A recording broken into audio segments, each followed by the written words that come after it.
ሰላም ለእናንተ ይሁን። እንኳን ለብርሃን ትንሣኤ በሰላም አደረሳችሁ።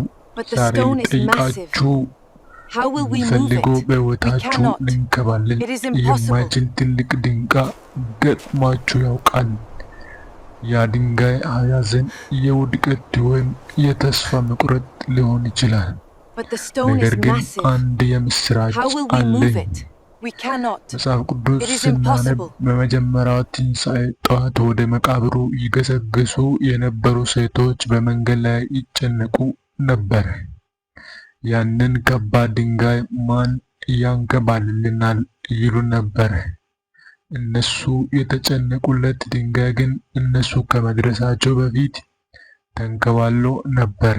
ለምን መሰላችሁ? ጌታችን ኢየሱስ ክርስቶስ ሞትን ድል አድርጎ ተነስቷልና፣ መቃብሩም ባዶ ነው። ያ ድንጋይ የተንከባለለው ኢየሱስ እንዲወጣ ሳይሆን እኛ ወደ ውስጥ ገብተን የጌታ ድል እንድናይ ነው።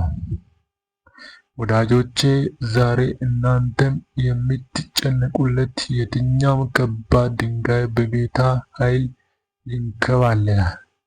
ክርስቶስ የተነሳው ለታሪክ ብቻ አይደለም፣ በእናንተ ሕይወት ውስጥ አዲስ ምዕራፍ ለመጀመር ጭምር ነው።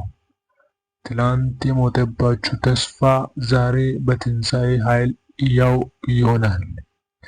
ሞት ተሸንፏል፣ ሕይወት አሸንፏል። ይህ የትንሣኤ ብርሃን በቤታችሁ ይሙላ።